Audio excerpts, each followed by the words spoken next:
Oi, gente, começando mais um Café com Leitão podcast. Hoje um convidado para lá de especial, ele que é músico, enfim, produz muita cultura, não só no nosso estado, mas no Brasil. Anderson Paiva, famoso Xuxinha, que bom você estar aqui. Olá, gente, tudo bem? Boa tarde, e aí? E aí, tudo bom? Vamos para essa conversa maravilhosa? Pô, que honra ter você aqui. A honra é minha, não sei nem como agradecer esse espaço, essa oportunidade de poder estar aí dividindo, né, informação e, enfim, sendo feliz. É isso mesmo. Agregando alguma forma, contribuindo de alguma forma. Mas assim, eu quero saber também a sua história. Como é que a música chegou na sua vida? Sua primeira lembrança de música na infância, assim? Ó, eu tenho um pai que foi trompetista na aeronáutica e mais que depois que deu baixa na aeronáutica continuou lá tocando seus Miles Davis e outras coisas. Eu tive um irmão, né, que já faleceu, que foi meu irmão mais velho, que era batera de uma banda de rock. E foi ali que a coisa começou, que eu comecei a querer pular a janela do quarto para tocar o instrumento. E sempre tive um lar, assim, bem musical, né? Em casa a gente tinha aquela radiola da Philips, que toda vez que a reguinha derrubava um vinil lá, era sempre uma coisa boa, né? Ou era jazz, ou era uma MPB cascuda. Enfim, cresci num lar bem musical. Então, assim, seu pai, ele ensaiava, então tinha essa coisa de ter um instrumento em casa, alguém que já tinha... Sim, a gente tinha trompete. Eu tenho gente na família pianista. Depois veio meu irmão com essa coisa também, né? De tocava bem o violão e entrou numa banda de rock. Como não tinha nenhum baterista, ele desenvolveu.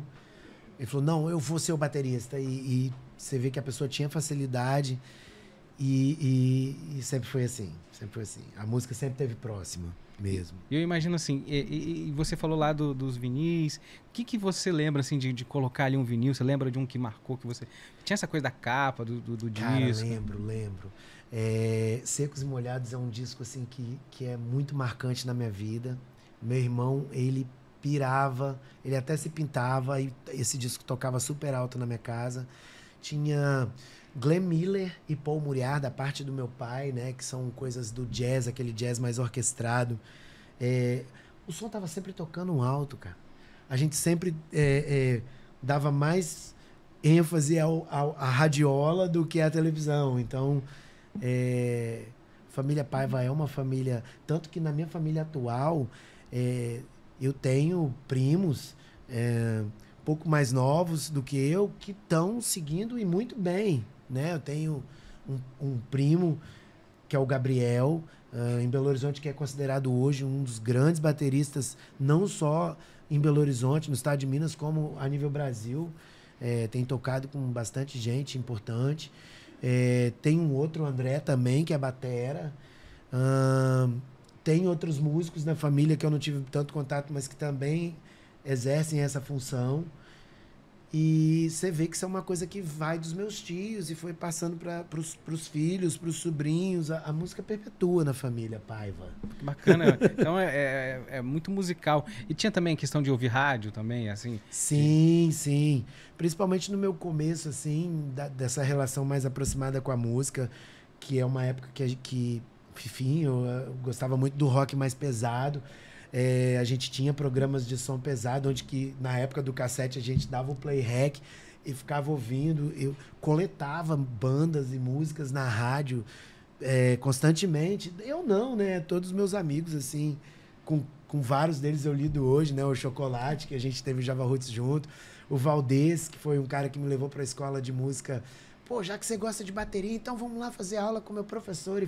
Eu entrei numa escola particular, que foi o meu primeiro contato mais acadêmico com a música, assim. Foi o Vinícius que me levou, que também era um cara... A gente compartilhava as mesmas manias, assim, de dar o play rec naquele programa. Depois eu fui pra onda do reggae, dava play rec também nos programas de reggae. Era muito legal. Tinha isso, né? Pra gente querer ouvir uma música repetida, gente tinha que gravar, né? Não tinha esse acesso igual no YouTube. Gente, eu né? morro de saudade disso, cara. Eu morro de saudade disso, acho isso fantástico. Lógico, você tem, né, o Spotify, você pode tocar quantas vezes você quiser. Mas eu não sei, cara, a gente tinha um tesão de fazer essa coisa, de esperar o dia, a hora daquele programa e aquela banda que você não conhece, você dava o play, você discutia isso com os amigos. Cara, você viu aquela banda que tocou aquela faixa tal? Isso era muito fantástico. Isso era muito incrível. E aí, essa infância musical, mas em que momento você falou assim, não, eu vou estudar música? Você falou que foi o seu amigo, mas era ainda hobby ou você já tinha vontade de seguir essa carreira? Eu tive um start com meu pai que foi uma coisa fantástica, assim. Que foi... Tá, até então, né, meu pai tinha aquela coisa do trompete, a gente tinha aquela coisa da música, a gente tinha aquela proximidade com a música, mas, lógico, nem de longe pensava em ser profissional da música. Aí meu irmão levou essa batera para dentro de casa, porque como ele assumiu ser o batera, a gente botou lá aquela caixa de ovo no quartinho, ele botou aquela caixa de ovo no quartinho e levou a banda para lá. E aí eu ficava o tempo todo tentando entrar naquele quartinho e os caras tentavam me tirar dele, porque ficava com medo de eu quebrar. Pô, seu irmão mais novo vai quebrar a batera, vai furar a pele. E meu pai ficava incomodado com aquilo, falava, pô, bicho, você bota uma batera aqui dentro do quarto, você acha que seu irmão não vai querer, né, bicho? Pega uma criança, bota num quarto de ensaio. É o primeiro lugar que ele vai na bateria. Sabe? Aquilo surte uma curiosidade na criança. E aí, quando meu pai viu que aquela cena ia ser confusiva, ele falou assim, vamos fazer o seguinte, cara, você gosta de bateria? Eu vou botar você numa escola de bateria. Que aí foi quando o Vinícius Valderrama, que é o meu maior patrimônio, assim, da bateria, que é um grande amigo, que é o cara que está sempre... Ele é luthier, ele faz adaptação a instrumentos. E, putz, ele é uma pessoa muito importante na minha carreira, assim, musical. Ele falou, cara, vamos estudar bateria. E aí foi quando a gente foi para a escola de um professor, um batera da década de 80, muito famoso no Espírito Santo, Erone. A escola rock and roll clássico. E aí a gente estudava no bairro de Fátima, cara. Saía daqui de ônibus, do Novo México, pegava o 605, 508. Cara, era um negócio assim, 2 horas para chegar lá na salinha do cara, estudar batera 1 hora e voltar mais 2 horas. Tipo, eu saía 1h da tarde de casa e chegava às 6 para estudar 1 hora de batera. E nunca faltei uma aula de batera. Mas meu pai falou comigo o seguinte... Faz o seguinte, eu pago a aula de batera para você. Se você realmente gostar, quando você fizer 1 ano na escola de música lá do cara, eu vou te dar uma bateria. Nesse meio tempo, 6 meses eu já tava doido já. Peguei um... Valderrama sempre mexeu com essas coisas de serralheria, marcenaria. A gente montou uma bancadinha com umas borrachinhas, uma caixa, umas botijas de gás e tocava naquilo. Tem. Meu pai falava, bicho, montei uma bateria de estudo da forma mais louca, assim, que você imaginar. E meu pai falou, bicho, esse cara gosta desse negócio mesmo, cara. Quando deu 1 ano, eu falei, pai, deu 1 ano. Ele falou assim, não, a bateria já tá comprada. A gente tinha uma condição mais difícil, né? Mas quando ele viu ali no 6º, no 7º mês, ele falou, não, isso aí eu já vou começar a separar um dinheiro aqui, porque o cara vai querer isso. E aí... Eu ganhei essa bateria do meu pai, achei curiosa a forma, gostaria, né? Se meu filho se interessar por música, eu vou fazer igual com ele. Falar, cara, você se interessa pelo que há, interessa por isso, então vai pra escola, prova pra mim que você realmente quer isso e eu vou investir nisso pra você. E dali, cara, parece que quando eu peguei aquela bateria ali, depois de 1 ano, me matando e contando cada dia, para chegar esse dia, eu já sabia que eu queria música. E aí, na altura, eu fazia o 2º grau no Vasco Coutinho, Química, técnico em Química. Saí, já tocava bem, cara, mesmo, assim. Eu sei que não é legal falar da gente mesmo, né? Mas, assim, me dedicava muito. Fazia todo o esforço do mundo e chegava em casa, cara, anotava tudo, leio, escrevo música e me matava, construía os meus próprios exercícios. Chegava na outra semana na escola, meu professor olhava e falava, caraca, você fez tudo que eu te mandei para você fazer e ainda criou em cima disso. A coisa entrou em mim pesadamente. Só botar o seu microfone mais pra frente aqui de você. Aqui o microfone, só botar ele mais pra frente. Aqui, né? É. E aí, eu tô imaginando assim, você tava ali, um ano estudando, contando os dias para ganhar aquele presente do seu pai, se dedicando e naquele momento então você já ficou assim, cara, isso aqui vai ser, eu quero, essa vai ser a minha profissão, quero viver de música, é através dessa arte aqui que eu vou me expressar. Já teve isso então? Cara, eu não sabia como isso ia acontecer na minha vida. E na verdade, nessa época, né, e estando aonde a gente está, que é o Espírito Santo, que é um estado que a gente sabe que a cadeia produtiva não é tão desenvolvida, né, no mercado, eu sabia que eu gostava muito daquela prática, né, musical que eu tinha e obviamente, como meu filho adora futebol e fala todo dia, eu quero ser jogador de futebol, eu queria ser baterista, eu queria ser músico, né? Mas assim, como viver disso, né? Eu tinha que entregar as notas, né, pro meu pai, para dizer, olha, eu tô cumprindo aqui com o meu compromisso, né, que era a única coisa que meu pai me pedia, cara, música não é simples, tenta manter os seus estudos em dia, que você vai ter todo o apoio para fazer isso em paralelo comigo, porque eu também amo isso, gostaria de viver disso, mas eu mesmo sou prova viva para te dizer que viver disso é punk, né? Você vai ter que ralar muito. Mas assim, o que eu fui buscando? Eu fui buscando agregar coisas que pudessem me dar um subsídio. Então, eu mantive os meus estudos na escola, mantive os meus estudos em paralelo na música.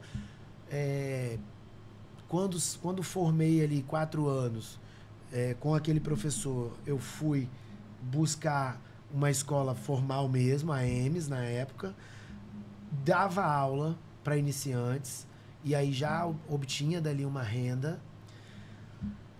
Fui melhorando e ampliando a minha sala de estudos para poder abrigar ali ensaios e aí também ter uma outra renda. Então eu já fui pensando em como eu poderia segurar a minha onda. Em paralelo, eu ainda trabalhava com meu pai fazendo sorvete e picolé para também ter um saláriozinho ali. Então, tipo, cara, aí era um trabalho, né, com os meus pais, informal, mas que me dava. Meu pai sempre foi muito justo, cara, nisso. Não, trabalhou, produziu, você tem aqui sua porcentagem, você tem... E eu guardava a grana. Depois eu fui trabalhar com meu irmão numa loja de ração. Meu irmão mexia nesse segmento de ração, né, de loja de produtos veterinários e ração. Comprei uma batera sim de nível profissional, uma Pearl Export, que eu vendi a velha que meu pai me deu, peguei, levantei o colchão, arranquei, comprei uma batera profissa. Ali eu falei, não, eu vou pro pau. Eu não sei onde que eu vou parar com isso não, mas eu vou. Mas graças a Deus, cara, nunca faltou nada. A gente sabe das dificuldades, né? Quem tá aqui me acompanha aqui, quem tá me acompanhando aqui, provavelmente também inserido no mesmo mercado que eu, sabe que a gente tem que se matar mesmo, né? Você tem que produzir, você tem que ler, escrever, você tem que, digo música, né? Você tem que, se possível, tocar outros instrumentos também. Você tem que ter um estúdio, você tem que trabalhar como produtor musical, você tem que... Enfim, cara, eu já fiz de tudo para me manter próximo disso. Desde trabalhar também como hold, como stage manager, enfim. E aí você estava ali, né, nessa decisão, e em que momento começou assim, agora eu vou tocar uma banda? Como é que surgiu a primeira banda, primeiro... Essas coisas vão acontecendo naturalmente, né? A partir do momento que você... Por exemplo, quando eu saí da escola, que eu já estava tocando bem, que eu falei, bom, cara, eu toco bem, eu quero isso, e é óbvio que a gente está sempre aprendendo, não estamos aqui falando disso também. Não é se achar e nem é também ser falso modesto. Acho que a gente tem que ser real, natural. Eu tocava bem, eu já poderia estar trabalhando com alunos iniciantes e automaticamente você é visto. Então, eu fui convidado para trabalhar com uma banda de heavy metal na época, porque era a minha escola principal, né? Meu professor executava esse tipo de música e eu, consequentemente também, naquele seu começo, você é muito influenciado por quem está te ensinando, né? Até você começar a ter os seus toques personalizados, vamos dizer assim, né? Até você ter sua personalidade musical. E aí o próprio professor te indica. Ah, eu estou com um aluno que o moleque é dedicado, bota ele lá. E aí eu fui parar numa primeira banda de heavy metal dessa maneira. Depois uma banda dos outros amigos de um bairro vizinho falou, cara, heavy metal é massa, mas você vai ficar na garagem a vida inteira. Vamos montar uma banda de pop rock, que a gente pode tocar nas festas do bairro. E aí fomos para essa banda de pop rock, aí começamos a fazer Ramones cover, Ramones em alta.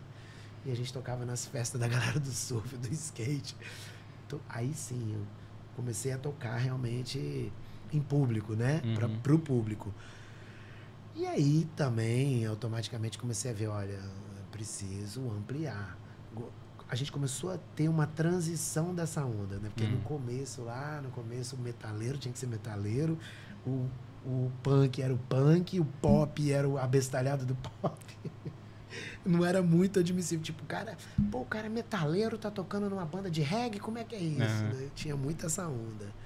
Mas aí depois que você vai vencendo esses preconceitos, vai vencendo essas barreiras de que, olha, se você quer viver de música, você precisa trabalhar com tudo. Aí eu já caí para uma banda de reggae e falei, olha, eu quero viver de música, eu vou continuar escutando Metallica, eu vou.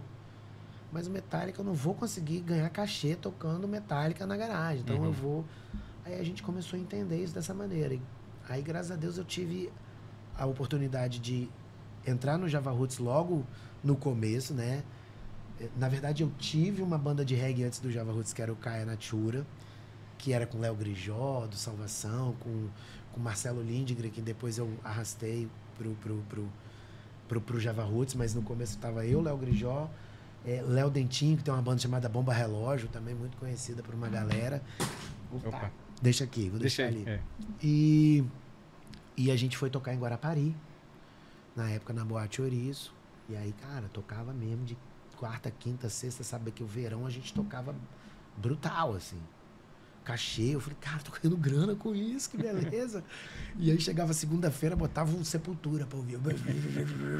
Chegava na quarta-feira, botava o Cidade Negra, só pra lembrar dos arranjos. Na quinta tava lá em Guarapari tocando. E aí comecei a discernir, que era ser profissional e diferenciar o profissional do gosto. Mas gostava, aprendi a gostar também. Aprendi a apreciar. Fui parar no Marcelo Ribeiro, que aí sim. Aí eu fui tocar com um baileiro, que começava o baile tocando bossa nova e terminava o baile tocando samba enredo. Passando pelo rock todo do Brasil, passando pelo reggae todo do Brasil, passando por toda essa formação da música brasileira da década de 80 pra cá. A gente tem uma safra em 70 que pra mim é a melhor safra do Brasil, da música mais contemporânea, mas de fato dentro do baile, principalmente esses bailes que as bandas de baile fazem, que é o casamento, a formatura, você não consegue se desvencilhar da década de 80, que é quando o Brasil estourou com a música pop na rádio. Deixou de ser aquele alternativo de 70, aquela Rita Lee Tutti Frutti, aquele Mutantes, aquela coisa mais mais difícil de engolir, um metal, uma coisa mais maluca mesmo, uma coisa mais lisérgica, né, vamos dizer assim. Passou todo mundo a limpar o som da década de 80, bicho. O negócio estourou na rádio. E você, até hoje, você não consegue fazer um baile sem tocar música de 80. Aquela geração de Paralamas, Skank, a Titãs, Biquíni Cavadão, Ira, Lulu Santos. Você não consegue se desvencilhar disso. Cara, é muito boa essa época. Verdade. E aí, cara, Aí eu profissionalizei mesmo. Eu falei, opa, agora eu toco de samba a heavy metal, eu não paro nunca mais.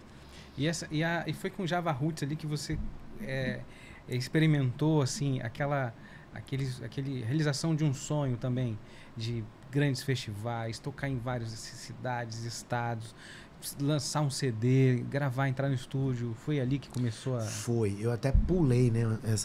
Fui direto, assim, fui do 8 ao 80 para dar um... Mas a trajetória com o Java Roots, logo quando eu peguei essa banda, né? Que eu passei do rock, que eu migrei pro pop.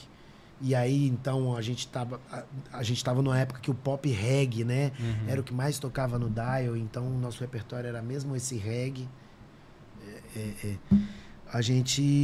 Eu comecei ali, porém, eu já tinha recebido um convite para o Java Roots e achava que eu ia dar um passo para trás, porque eu falei, pô, eu tô numa banda que já toca em Guarapari, toca na Mais, toca na Tribo de Gaia, como é que vai ser isso?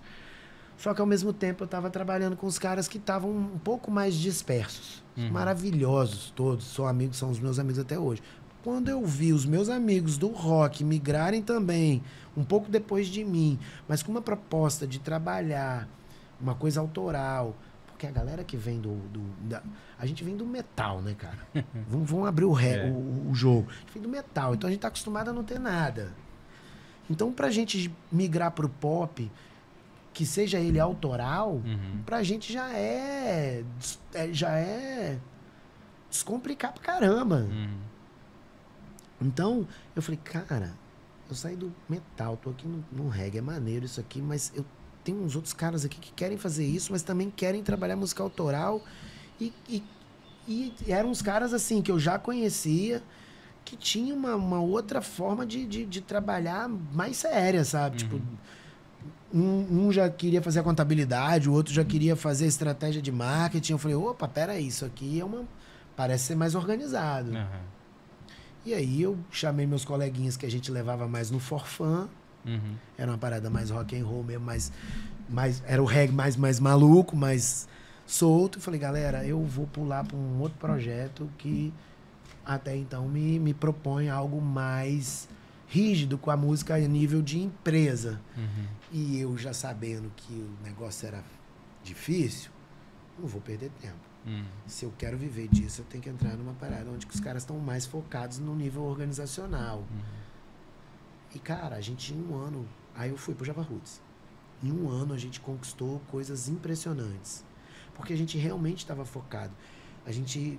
ia para casa com a questão né, de criar as marcas, de criar as comunicações visuais e audiovisuais. A gente não trabalhava muito nesse viés que a gente trabalha hoje, que você não consegue nem desvencilhar mais o vídeo do áudio, mas a gente trabalhava a coisa da marca, a gente trabalhava a coisa da paleta de cores, a gente trabalhava o conceito daquilo que a gente queria fazer. E aí já tinha um cara que já estava mais dedicado tinha o Júnior, né, e o Chocolate já estavam mais dedicados às questões de composição e de letras com conteúdo realmente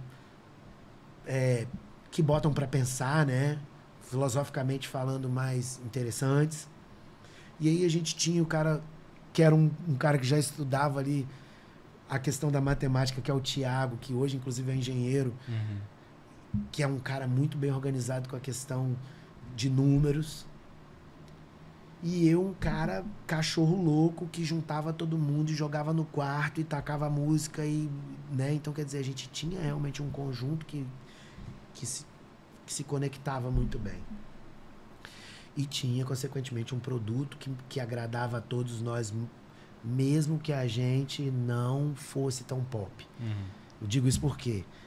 Porque a gente, sem, né, dizer nomes, mas a gente já teve em lugares, por exemplo, onde a gente estava nós e outra banda, e a outra banda tocando 100% do repertório cover, e a gente tocando um misto de 50-50, e o cara fala, cara, se vocês tocassem um pouco menos dessas músicas autorais, a galera ficava mais, porque você vê quando a gente toca, a galera tá toda ali. Quando vocês tocam, bicho, vocês vêm com as músicas de vocês, e quando vocês botam o cover, vocês ainda quer botar o B do B.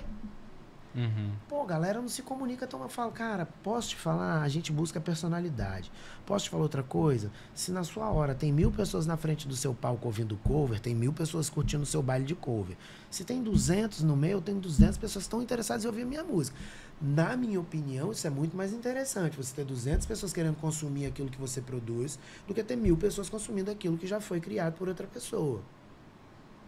Né? Só que o cara falou, beleza, então vai lá. 200, 300, 400. Quando a gente chegou ali em 6.000, 8.000, que a gente começou a vender 9.000 discos, a vender 5.000 camisas, a nego fã-clube cantando sua mãe. Pô, aí nego falou, cara... Música tocando na rádio, cara.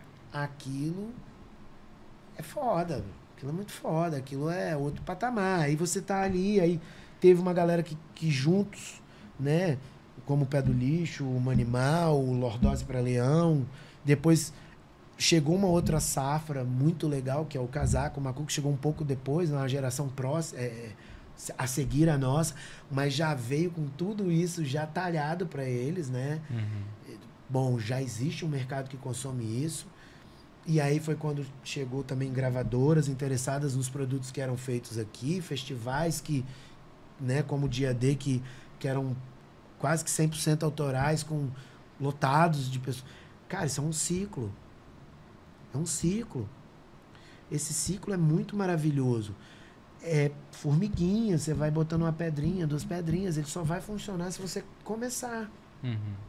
Então o Java Roots, ele, né, pra gente não devagar demais, o Java Roots, ele trouxe pra gente, ele trouxe junto com outras bandas, mas eu falo assim que a gente estava muito fechado dentro do nosso eixo, independente do que o coleguinha tava fazendo ali do lado, a gente estava muito focado. Se ninguém tivesse com a gente estava com a gente. Tanto que eu falei pro Boca, quando a gente puxou o Boca pra banda, ele tava vindo de um projeto lindo, Banana Reggae, já tocava não só dentro da Grande Vitória, como tocava no estado inteiro. E já com muito sucesso.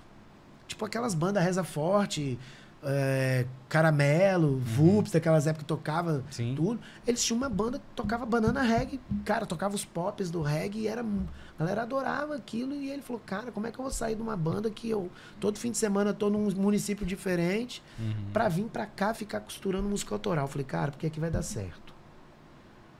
Aqui vai dar certo. Eu sei que você vai ter que abrir mão de alguma coisa, mas aqui eu tenho certeza. E ele tava doido, porque ele tinha já dezenas de composições. Ele falou, porra, bicho. Ao mesmo tempo que eu tô bem ali profissionalmente, pô, se eu vier pra cá, eu vou... Ele abriu mão e ele falou, cara, ele entrou e falou, cara, você me convenceu.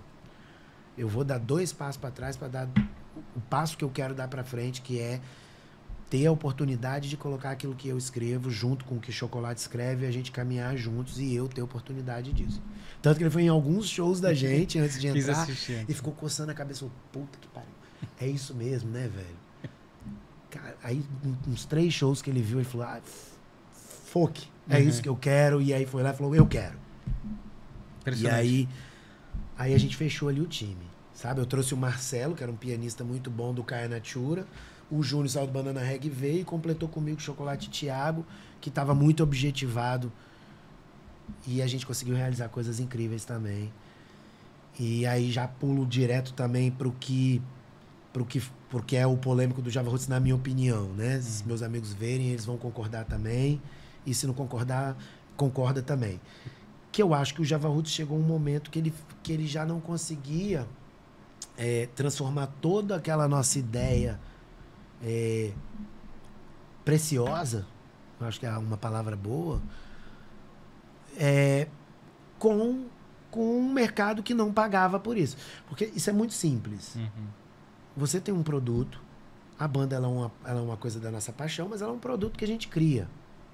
Então você tem um produto e você, como você faz com a sua casa, com o seu carro, com o seu relacionamento, você vai construindo ele. Então você pega ali sua casa, você pega lá no osso ali, o seu apartamento. Você vai trocar o piso, vai botar um porcelanato, você vai trocar aquela janela mais feia, vai botar uma janela foda. Você vai moldando aquilo à sua maneira. No caso da banda, você vai moldando, mas isso vai te custando. Existe uma coisa que chama custo de produção.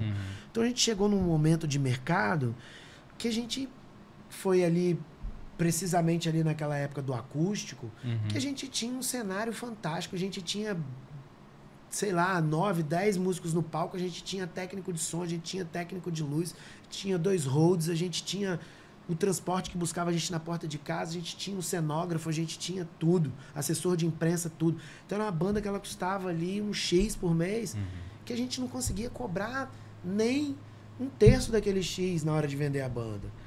Então isso se tornou um elefante branco.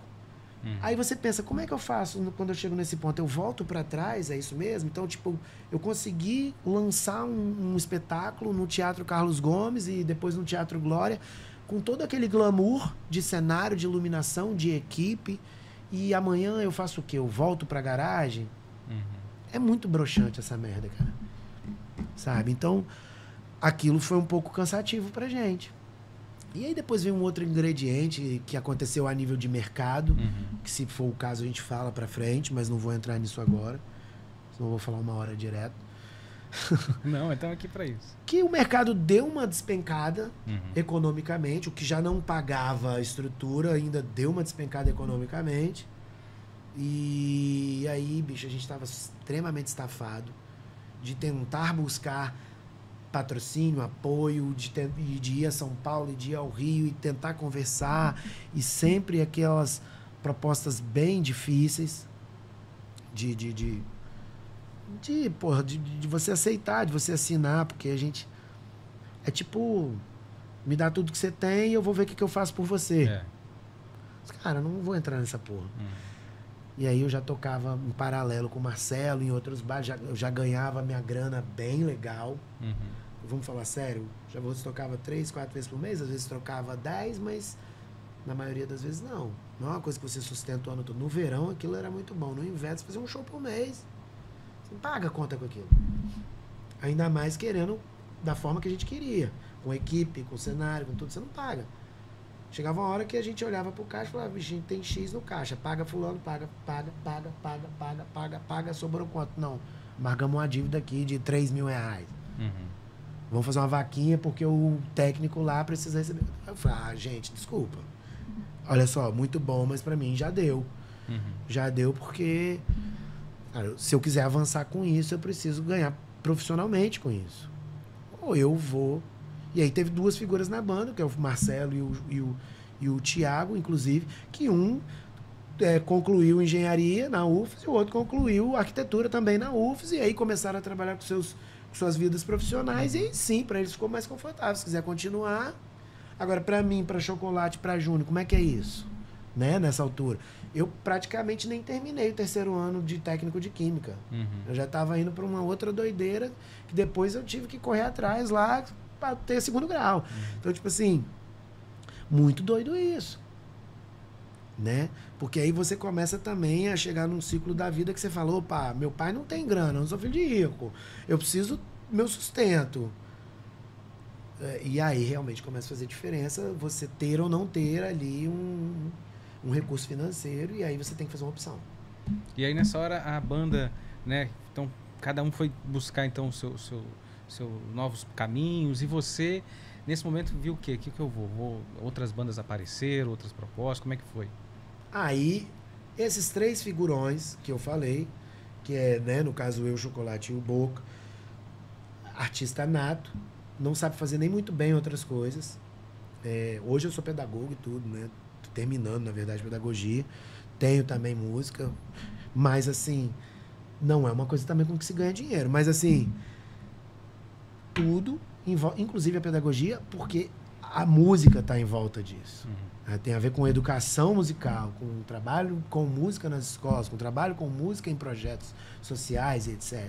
E você precisa também de ter ali, né, a pedagogia como o artigo de luxo para você poder, né, assinar e ter embasamento naquilo que você fala. Né? Porque o prático você até aprende, mas você precisa também do teórico para poder assinar aquilo e aprender também. Né? A faculdade ensina. A academia ensina não é pouco. Mas assim, falando de mim, eu consigo, os meninos também conseguem fazer suas gigs, né? Como a gente fala, em institucional, em locais públicos, em bares, etc. E dando conta dos suas contas lá. Eu, na mesma proporção. Igualmente a eles, continuei trabalhando com música, mas aí eu tinha realmente um estúdio ali, que me segurou uma onda. Enfim, tem essa coisa da aula. Eu trabalho muito na minha onda empreendedora. Cara, comecei a trabalhar também como stage manager. Eu tive uma oportunidade de trabalhar na Secretaria de Cultura, mesmo que aquilo seja um fardo pesado. Eu não desagarrei daquilo enquanto eu pude, né? Aquilo foi para mim uma faculdade de produção. Posso dizer assim, não existe faculdade melhor para você aprender a trabalhar em produção de eventos, porque ali você tem que descascar todas as batatas, amigo. todas as batatas, não é simples. Você pode ser o melhor do mundo, vai ter sempre gente para reclamar pra caramba do que você faz. Até porque você tá num órgão público e ele nunca tá bom para todo mundo. Tem sempre o cara... Você beneficia uma, outra classe reclama, você beneficia a outra classe reclama, você beneficia as duas, o dinheiro é pouco. Né? Porque a gente sabe como é que é essa questão da política cultural, principalmente nesse viés do dinheiro que vem do público, né? Do governo. Então, existe também os entraves burocráticos, né? Que às vezes você tem uma ideia fantástica, mas você não tem como executar porque ela não é viável, ou porque o dinheiro tem que ir para outra área, ou porque você tem que defender uma coisa com o Ministério Público que te mata e você acaba... É o que é o problema daqueles cargos que estão lá um tempo passa. O cara, ele acaba usando um outro modo operandi porque ele... Bicho, a burocracia às vezes é tão árdua que o cara fala, velho, quer saber? Deixa. Isso rola muito. Não só na área pública, na área privada também. O cara começa a jogar num controle remoto ali, no automático. Enfim, é um outro né, que a gente também não vai entrar. Mas eu consegui, em várias áreas, sempre cercando a música, como produtor, como stage manager, como produtor musical, como proprietário de estúdio e... Você tocou na Herança como Negra, batera, toquei em todas as bandas, bicho. Sério. Todas mas assim, tive momento com Herança, que eu amo de paixão. Tive momentos com Casaca, que eu amo de paixão. Tive momentos com o Alexandre, quando o Queiroz, infelizmente, passou para outra vida. Mas também tive com o Alexandre antes do Queiroz, em projetos paralelos, até porque o Queiroz tinha outros projetos, e o Alexandre tinha vários, e não queria fazer todos com o mesmo baterista. Então, já tocava com ele algumas coisas. E depois que o Queiroz morreu, eu fiz o resto que tinha de agenda do Manimal. E aí eles, da empresa Manimal, resolveram separar. E ele criou um novo projeto chamado Rádio Experiência, do qual eu rodei com ele até o dia que ele resolveu ser secretário. E a gente rodou 30 países com esse projeto. Maravilhoso. Rodei com Marcelo Ribeiro. Hoje estou com Silva. Mas se eu for colocar aqui, cara, com tanta gente, com Daniela Moraes, cara, foram tantos trabalhos que eu acompanhei enquanto sideman, né? Alguns atrelados àquela banda Crivo principal. você tocou também? Hã? Banda Crivo também? Crivo. Não, eu não consigo lembrar todas, não. Peço até desculpa aí, pelo amor de Deus, gente. Mas é porque realmente... É muita história. A gente é operário da música, né, cara? Exatamente. Eu me julgo junto com uma galera, o pedreirão mesmo do processo, né? Obviamente que, pelo amor de Deus, né? Antes da gente tiveram muitos caras fodarásticos, inclusive um deles o Papel, que eu também acompanhei. Que é, antológico. Um cara que saiu do Rio, adotou isso aqui pra ele e o cara até hoje, você vai tocar com o cara, você choca. Porque o cara, ele tem um gás, assim, como poucos garotos têm. Mas eu acompanhei várias bandas, né? De reggae, produzi várias bandas de reggae. Quando fiz o Macucos, por exemplo, primeiro e segundo disco como produtor, foi um disco que foi muito bem aceito pela mídia, não só aqui dentro como fora. Acho que inclusive ainda é um pilar muito forte que a banda tem. Eu acho que os caras, eu acredito que eles não conseguem subir num palco hoje sem tocar as músicas do primeiro e do segundo disco, que foram músicas que eu trabalhei junto com os caras. Foi uma época muito boa para mim. Fui chamado para produzir até fora do estado, em São Paulo, Rio. Então, sempre se desdobrando em várias funções e sempre procurando me capacitar para atender as demandas. E entendendo também quando estava ficando obsoleto em algumas delas. Eu acho que isso é importante. Né? Acho que isso é importante. Você saber se posicionar no mercado. O mercado, quando você tem um mercado limitado, por exemplo, se eu for falar da área de produção, o que era o hold há 10 anos atrás? Era o amigo do baterista ou do guitarrista que carregava a caixa e a guitarra dele. O hold de 5 anos para cá é um profissional que já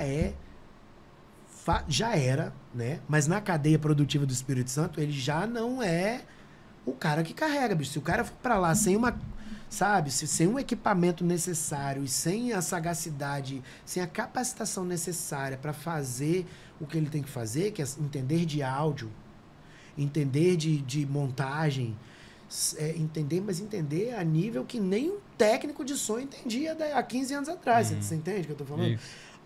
À medida que a cadeia vai se profissionalizando, se o cara não for se capacitando, então à medida também que você vai se inserindo na cadeia produtiva e vai entendendo que cada célula daquela ela vai ampliando a nível de você olhar e falar, pô, eu não consigo dar conta disso tudo.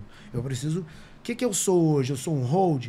Eu sou um diretor técnico de um evento? Eu sou um stage manager? Eu sou um cara que só carrega?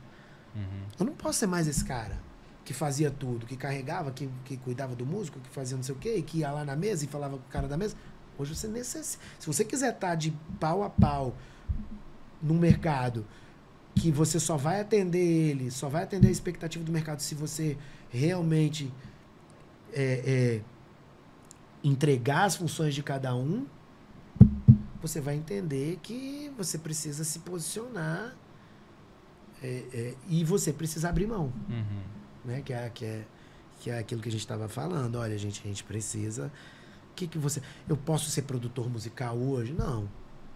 Eu tenho plena consciência disso. Hoje o produtor musical convém que ele seja um cara que tenha uma formação em arranjos, que ele escreva e leia muito bem as partituras, que ele execute vários instrumentos e que ele esteja para a bateria como ele está para a guitarra, como ele está para o teclado, como ele está para o sintetizador, como ele está para a plataforma de áudio. Né, de entender o que o Pro Tools faz, de entender o que as outras plataformas fazem, o Logic, o Reaper, e seja lá qual a plataforma que ele trabalha, mas ele tem que estar ali. Não é mais o papel do técnico, é do técnico e é dele, ele tem que entender, mas ao mesmo tempo ele não responde por aquilo. Então eu quero isso tudo ou eu quero me alocar no lugar onde eu dou conta do recado e eu não faço acúmulo de função, eu atendo muito bem aquilo que eu me propus a fazer. E aí, né, cada um entregando o que sabe fazer, a gente consegue realmente chegar aonde a gente está chegando hoje. A produtos que correspondem ao mercado nacional. Mas você percebe desse ciclo, por que a gente lá 15 anos atrás não tentava e não conseguia, e hoje agora a gente tem aí uma geração que já consegue. Você falar dos artistas que a gente estava falando antes de entrar no ar, né? Do Fabrício, do Prando, do Silva, com quem eu trabalho. Pô, são pessoas, César cara, Inicia, Buda. O Silva, eu posso falar que eu trabalho. E o Silva, então, como é que foi essa... Viagem 21 pessoas, irmão. Essa sua chegada ali e essa história de tocar com ele, como é que foi que surgiu? O Silva já me conhece, né? Desde Júpiter. O Silva é um cara fantástico. Fantástico. Como pessoa, como músico. Poucas pessoas sabem o quanto ele é qualificado.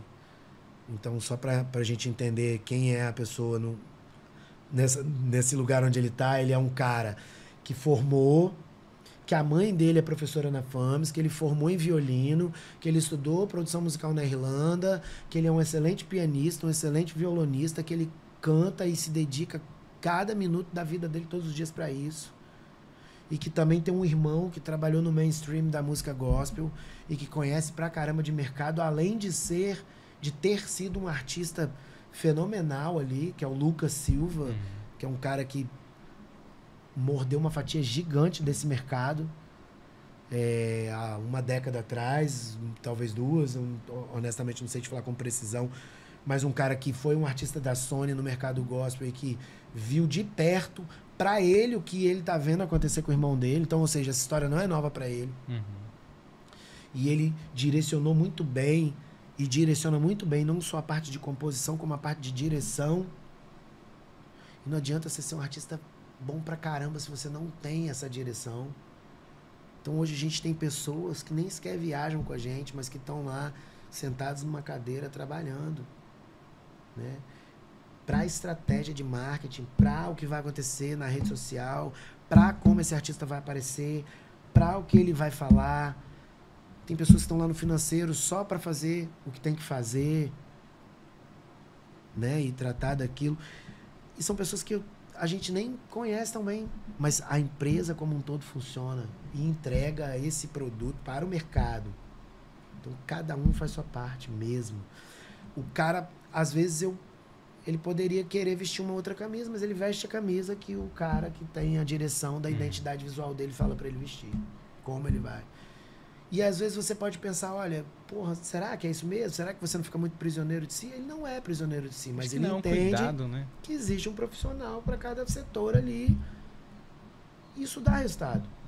E também, assim, é a arte junto com o negócio, que a gente tá falando, igual você lá na época do Jabarru já tinha essa coisa ali, colocando também na prática aqui, ampliando para outros, para novas ferramentas. Hoje a rede social, como é que o artista vai O resultado vem. O resultado vem. E aí o cara, por mais que ele queira impor algumas coisas, que eu acho que também pode, né? O cara é o dono do que ele faz, enfim, não estou falando nem especificamente dele, mas de vários outros. Você pegar o Caetano, o Caetano estava fazendo uma série de registros engraçados aí, né? Com a esposa, Paula Lavigne, enfim. Coisas que você vê que tem um direcionamento. Tipo, que ele fez uma vez e que deu certo e que, opa, peraí, isso deu certo, então vamos fazer. E eu imagino assim, falando disso, né, tocando com vários artistas incríveis, mas falando do trabalho mais recente ali com Silva, daquele menino que estava lá estudando a bateria, com o pai, não sei o quê. Quais são os seus sonhos, que você já realizou, tocar em grandes festivais, onde você quer o que você está imaginando alçar ainda, assim, nessa trajetória? Olha, não existe essa coisa do céu é o limite, porque a gente sonha com o infinito, né? Então, se sonha com o infinito, não tem limite. Mas eu já realizei, mesmo antes, né? Realmente eu tenho que confessar que o que está acontecendo agora, trabalhando com o Silva, é algo muito fora da curva até então, né? Hoje a gente toca, eu tenho aqui, sei lá, 25, 30 datas para cumprir, talvez uma no Espírito Santo, o resto em outros lugares, né? A gente sabe que a questão de estar dentro e fora do Brasil também já aconteceu e vai acontecer de novo, é uma questão só de direcionamento. Então, quer dizer, hoje eu posso dizer para você que a gente está no Brasil muito forte. Eu estou com ele no Brasil muito forte. Então, os principais... Por que eu estou falando isso? Porque os principais festivais assim, que eu achava que só ia ver da televisão, eu já toquei. Tudo que tem de melhor a gente vive. Não só em termos de tocar e estar ali, né, recebendo essa troca do público. Por ele ser um artista muito grande mesmo. Acho que não tem por que não falar isso, porque... Cara, tem muito a crescer? Tem muito a crescer. Claro, ele sabe disso, a gente sabe disso, qualquer um sabe disso. Agora, pra mim, eu não vou negar que né, um cara que já está muito grande, pessoa maior com quem eu trabalhei em termos da divulgação do seu som, né, onde o cara vai, as pessoas estão lá para ver ele, cantam grande, do começo ao fim, todas as músicas. É um excelente compositor, trabalha com todo mundo, não precisa, né, falar que o cara trabalha com todo mundo que ele trabalha, enfim. E a gente, fora esse feedback a nível de reconhecimento, você tem o feedback da equipe dos sonhos, sabe? Tipo, hoje, eu não preciso... Cara, eu não preciso montar minha batera, porque... Não é porque eu tô em preguiça de montar, eu adoraria, mas eu tenho um cara que monta minha bateria melhor do que eu monto minha bateria. Logística, né? E tempo, né? Tempo é dinheiro, né? Eu tenho um técnico que bota o som na minha orelha. Cara, eu tenho um problema de audição, eu tirei um tumor da cabeça. Eu tenho uma audição totalmente ferrada. Eu tenho uma audição que o médico falou para mim, irmão, essa audição, se você não cuidar dela, você tá ferrado. Eu não sei se eu estaria trabalhando com música, olha que doideira. Se eu tivesse que estar naquela doideira da minha vida antiga, de estar naqueles palcos, aqueles retornos, pá, pá, pá, pi. Talvez eu tivesse que meter o pé pra não ser surdo. Eu tenho um técnico que bota o som na minha orelha, que parece minha esposa falando comigo, amor, te amo. Doideira é isso. E eu tenho total segurança que eu possa executar a profissão da minha vida com que eu tenho um profissional que cuida da minha orelha. Então isso é muito doido. Então sabe, é muito foda. Você tem um figurino, você tem o cara que é um amor de pessoa, que te abraça, que te beija, que reconhece o esforço que você faz para entregar o melhor para ele. Eu vivo hoje uma coisa de sonho, assim, vivo mesmo. Então, é isso, sabe? Eu tenho mais, sei lá, vai que amanhã ou depois eles me convidam para tocar no Coldplay, né? Eu não sei, talvez se os caras, né, me tratarem com o mesmo amor que eu sou tratado, eu vou gostar muito. Eu vou sair dessa esfera para uma outra maior ainda. Mas também pode ser que esse artista vá para essa esfera. Quem que sabe, né, os dias de amanhã, né, e depois. Mas eu tô muito feliz onde eu tô. E eu fico imaginando assim, como é que você hoje, que a gente falou de rádio, do disco, às vezes tinha uma coisa da descoberta de coisas novas que não conheciam. Como é que hoje, nas redes sociais, você encontra coisa nova? Às vezes a gente não é só alimentado pelo algoritmo que só recebe o que a gente gosta. Como é que você faz isso para encontrar novos sons? Eu acho que o mercado de hoje proporciona para nós, ouvintes, uma coisa muito mais democrática. Isso é um fato.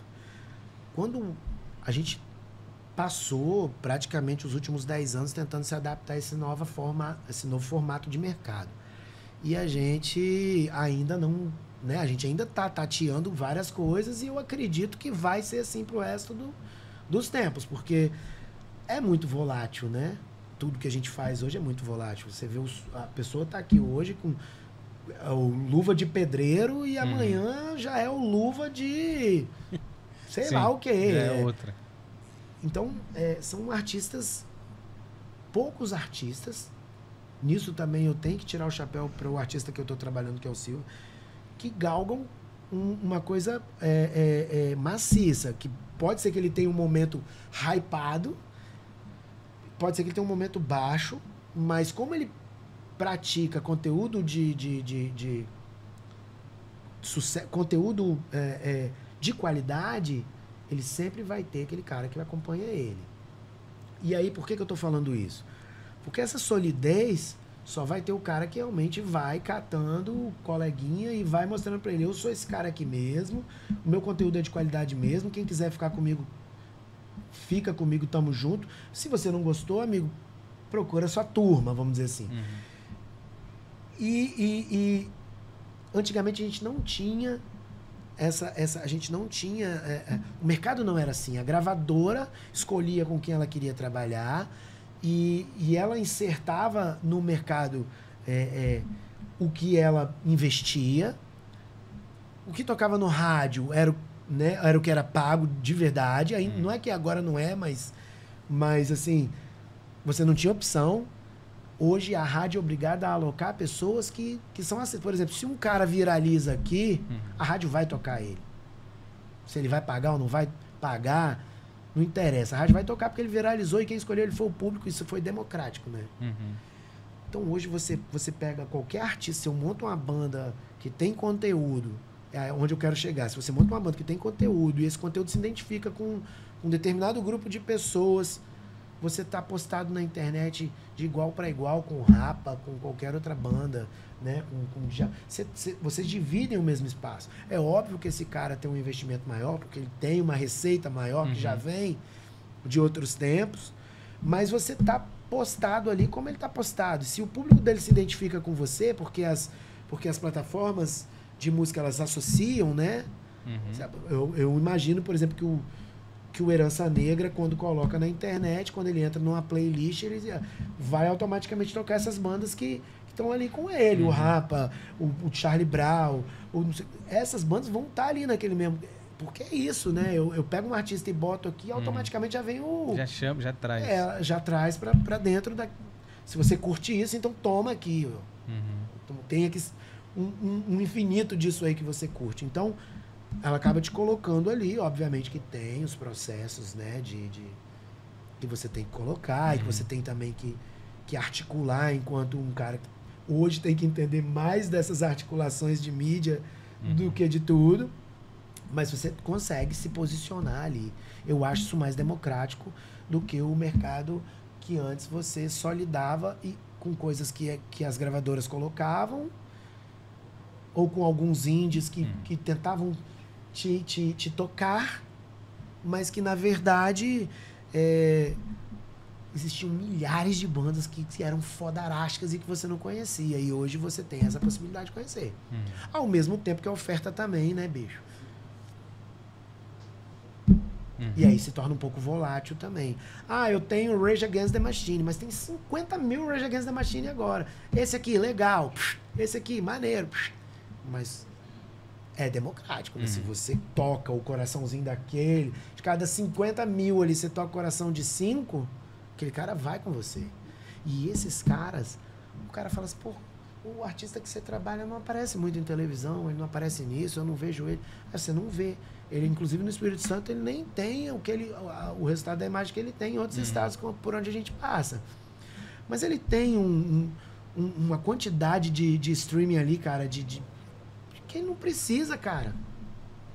Ele já vive bem pra caramba com um público que acompanha ele, fazendo... Se ele vestir rosa, se ele vestir preto, se ele vestir azul, se ele tocar samba, se ele tocar reggae, se ele tocar o eletrônico, que é o começo da carreira dele eletrônico, caiu no MPB, fez pop, tem um show de axé, e sei lá o que ele vai fazer ano que vem. E o público que tava nele lá no primeiro tá com ele até hoje, só foi aumentando. O cara é gênio, eu não sei explicar como ele faz isso, não. É impressionante. E tá com você também. É gênio, mas tá rodeado de pessoas especiais. Sim, eles são muito inteligentes. Essa também é a sacada, não é só sacada, mas é a genialidade de alguém. Que é aquele cara assim, fazer sozinho, beleza. Agora, esse cara aqui entende disso, esse aqui é aquilo. Deixa eu tirar o melhor proveito de cada um, né? Sim, cara. O cara tá focado em fazer aquilo que ele tá ali para fazer. O acúmulo de função é uma coisa ruim. O músico... Aí a gente volta lá no começo. O músico já não é simples para ele, né? Porque o que a gente recebe não dá para pagar tudo aquilo que a gente precisava pagar. Ele é obrigado a ser o empresário dele, ele é obrigado a ser o cara que vai fazer o marketing digital dele, ele é obrigado... Ele tem que fazer todas as funções, ele tem que jogar na defesa, no meio de campo e no ataque, e tem que ser técnico, e tem que chutar o escanteio, correr na área, cabecear e correr aqui e agarrar a bola, né? Vamos dizer assim. Só que isso vai de contra o que realmente deveria ser. Então, por isso, exatamente por isso, que é uma das profissões que, na minha opinião, é uma das mais difíceis do mundo. Né? As mais difíceis do mundo. Você tem que fazer todas as posições ao mesmo tempo que você não pode fazer o acúmulo de função para fazer bem feito cada posição daquela ali. Ou você tem amigo pra caramba e você tem que ser inteligente para trazer as pessoas para perto de você, conseguir fazer uma gestão que você consiga devolver para essas pessoas de alguma maneira, porque a gente sabe que aquilo que a pessoa consegue te ajudar durante um tempo, ela não consegue te ajudar o tempo todo. E você tem que ser muito eficiente. E isso, no meu ver, é ter um conteúdo muito bom para que você rapidamente agregue pessoas a você. O mercado hoje é agregar pessoas, né? São a quantidade de views que você tem, principalmente a quantidade de streams, né? Tem artista também que tem 1 milhão de seguidores, mas não tem 10 como é que fala? Pagante ali no show. Não ouviram a música dele 10 vezes. Não deram 10 listen nele lá. Então isso também tem que tomar cuidado com isso, né? Mas assim, você tem que ser eficiente e a coisa tem que acontecer num tempo útil, porque senão passa. A vida útil das coisas passa. Passou pro Java Woods. Depois de mais de 10 anos a gente percebeu que, bicho, não dá. Um produto lindo, maravilhoso, foda, mas, bicho, aqui, ó, tá doendo pra caramba, bicho. Dá uma massagem aqui, não aguento mais. Não, mas são músicos excelentes. O Júnior, o Chocolate, são letristas, assim, compositores de mão cheia. Também quero trazê-los aqui para conversar. E agora eu quero, assim, agradecer muito a sua participação, deixar aí o microfone aberto, se você quiser deixar algum recado, fica à vontade. Pô, maravilha. Eu quero primeiramente agradecer, né, vocês todos, o programa, um podcast maravilhoso. Acho que a gente tem que agradecer essas oportunidades de poder falar. Não é todo dia que a gente pode contribuir. Se é que eu contribuí, espero que eu tenha contribuído. E eu não tenho nada muito específico. É agradecer, né, a Papai do Céu por estar sempre apoiando, agradecer tudo que tem acontecido comigo, tudo que eu já passei e estar aqui podendo estar sentado nessa mesa conversando, dividindo a experiência. É fenomenal. Apesar de eu ter falado 6 vezes para cada... né, 6 vezes mais do que eu escutei, a vida é para escutar, né? Esse momento aqui foi para mim falar da minha experiência, mas no dia a dia de trabalho eu acho que escutar é mais jogo. E é isso. Espero que eu tenha contribuído aí. Não, foi sensacional. Tá assim, vamos voltar mais vezes a conversar, falar de temas, assuntos, enfim. Aqui foi só a primeira vez. E vou deixar também gente, você aí, vou deixar aqui no link as redes sociais do Anderson, a agenda de show do Silva para poder ver o Anderson, porque você tá lá. Então, assim, eu quero ver o Anderson, tal, não sei o quê. Vai estar no show do Silva tocando, então vou deixar aqui a agenda, enfim, do Brasil todo. Tem muita gente assistindo o podcast, com certeza vai ter gente lá. Fala assim, eu ouvi o podcast e fui lá. Valeu, Anderson. Obrigado, Leitão. Tamo junto, ó. Vamos pra cima, hein? Você aproveita e se inscreve também no nosso canal, já deixa o seu like, se chegou até aqui, vamos ajudar o algoritmo. Vamos deixar o algoritmo ainda mais por dentro do que está acontecendo. Até a próxima, tchau!